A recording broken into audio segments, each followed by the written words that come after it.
Let's take a look at the overflow flag and the carry flag at the same time to get a better understanding about the difference of those two flags. Both of the flags will change in every arithmetic operation. The point is that the processor doesn't care about your interpretation of the bits. Those flags are going to change anyway. It is your responsibility as a programmer to look at the relevant flags. Which flag to look at? That actually depends on how you interpret your numbers. If you work with unsigned numbers, you only care about the carry flag. If you work with signed numbers, you only care about the overflow flag. I just want to stress this idea. It is kind of a philosophical idea. Some people really cling to the meaning of the numbers. Usually people that come from higher level programming languages, they are used to having a type attached to every number, which is reasonable in higher level languages. However, in assembly, you don't have a type attached to every number. The numbers are just bits. You probably know this by now. The processor doesn't really understand numbers the way you understand them. He only sees bits. He can only see zeros or ones. It has some special mechanisms that actually give him a semi-understanding of what is a positive number or what is a negative number. However, he doesn't really understand it. Those mechanisms are, for example, the overflow flag and the carry flag. The carry flag is some kind of indication of wraparounds that happen when you add things. And the overflow is some kind of indication of errors that happen when you do arithmetic, for example, addition or subtraction with signed numbers. The processor doesn't really care about it. It cares about it so little that there is only one bit to represent it.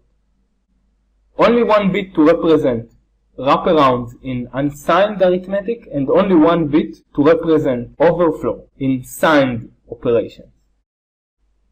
It is your job to look at those flags, if you care at all.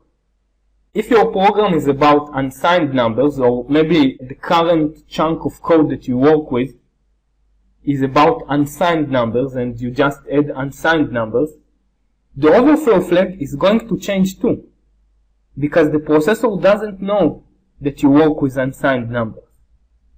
It is your responsibility to look at the carry flag when you work with unsigned numbers, and it is also your responsibility to look at the overflow flag when you work with signed numbers.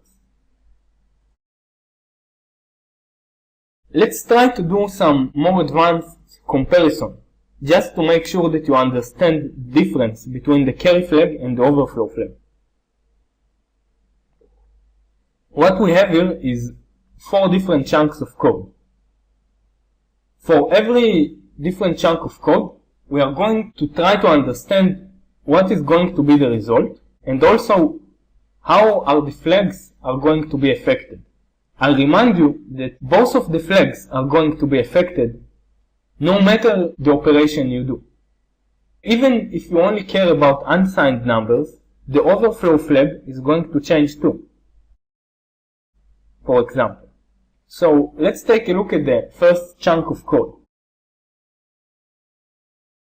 Try to follow me on this, and also try to predict yourself the resulting values and the resulting flag in each example.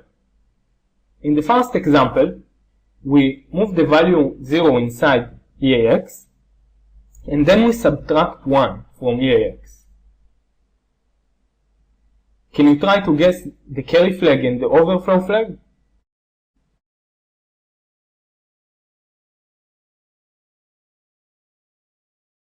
Good. So the result is going to be EAX equals 8Fs, which is actually some kind of wraparound. We subtracted 1 from 0 and a wraparound occurred. That's why the carry flag was set to 1. The overflow flag is cleared. Why is that? we have this number 0, and we subtracted the number 1 from 0. So actually we subtracted positive minus positive, which resulted in a negative number. I'll remind you that this is one of the cases where the overflow flag is always cleared, because positive minus positive can be both positive or negative. The processor cannot predict what kind of result you are going to get. Because we have here positive minus positive, the overflow flag is 0. Let's look at the next example. Here we store the value 7f inside DL, and then we add 1 to this value. Take a moment to try to predict the carry flag and the overflow flag after the execution of this code.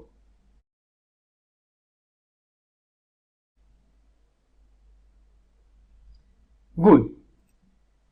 We have the result of DL equals 80, which is mostly expected. We just added 1 to this number. And we have that the carry flag is 0 and the overflow flag is set to 1. Let's try to explain. We actually didn't have any kind of unsigned overflow here. This number is of size 8 bits, and this number is also of size 8 bits. We added those two numbers, and the result actually fits inside 8 bits. So we don't have any kind of overflow here, and the carry flag is cleared. Let's talk about the overflow flag. This number, 7f, is positive. The number 1 is also positive. We added those two numbers, positive plus positive, and we got this result, 80, which is negative. It is negative because the most significant bit of this number is 1. So this result is not reasonable in the sense of positive and negative numbers, in the signed sense. Therefore we have overflow flag set to 1.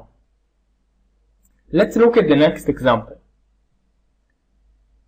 Here we store the value 5 inside AX, the value 4 inside SI, and we add those two numbers.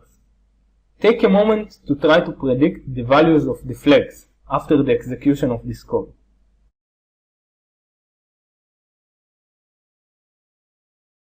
Good. The value that we have inside SI after the execution of this code is 9. And we can see that the carry flag is cleared to 0 and the overflow flag is cleared to 0.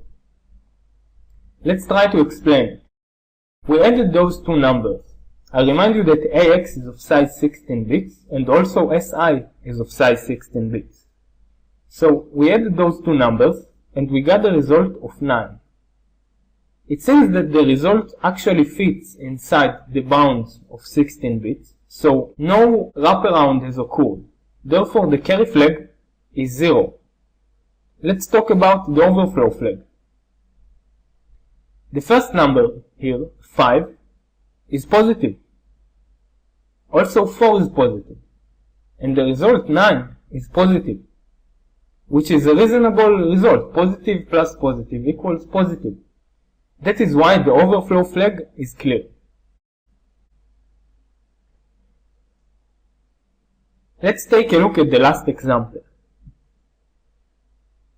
Here we have this chunk of code where we first move 80 inside CL, then we move 80 inside DL, and finally we add those two numbers.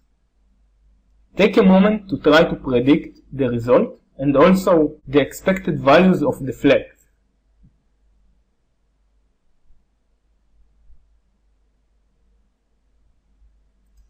Good. So the result in CL, which is mostly expected, is 0. Why is that? Because 80 plus 80 is going to be 100 in base 16. You can even do this calculation on a paper. It equals 100. However, only the 8 lower bits are allowed inside CL. Therefore, CL is only going to contain 0. So, Here we actually have a wraparound in the addition operation. Therefore, the carry flag is going to be 1 because of the wraparound. If there weren't a wraparound, we would have the result of 100, but we don't have it here. We only have the result of 0. That's why the carry flag is 1. About the overflow flag, we have those two numbers, 80 and 80, that we just added. The first number, 80, is negative. It is negative because the most significant bit in this number is 1. The next number, 80, is also negative. We added those two numbers and the result was 0. The number 0 is positive. So, the result we got is not really reasonable in the signed sense. That is because we added two negative numbers and somehow we got a result of a positive number, which is not reasonable. Therefore, the overflow flag tells us about it. The overflow flag is set to 1. This is a very special example because both the carry flag is set to 1 and the overflow flag is set to 1. I think it's a very nice one to remember the meaning of the carry flag and the overflow flag. Summary of the things that we have learned in this lesson.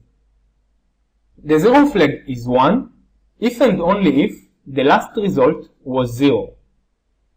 The sign flag is 1 if and only if the last result was negative.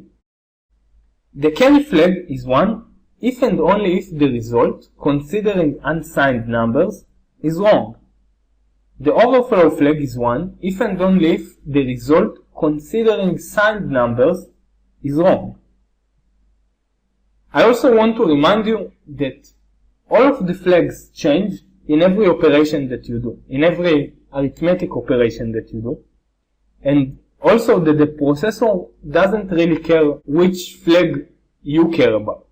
Actually, the processor doesn't know if you work with unsigned numbers or with signed numbers. It considers that you might want to look at the carry flag or the overflow flag or each of the other flags. So it calculates all the flags every time. We are going to use the information that we got here in the future to be able to take sophisticated branches and to take interesting decisions in our program. So make sure that you understand the meaning of each of these flags. It is possible that at this point you still didn't fully grasp the meaning of the carry flag and the overflow flag. Don't worry about it. In the future we are going to talk a bit more about these flags and you are going to be experts about these flags. See you next time.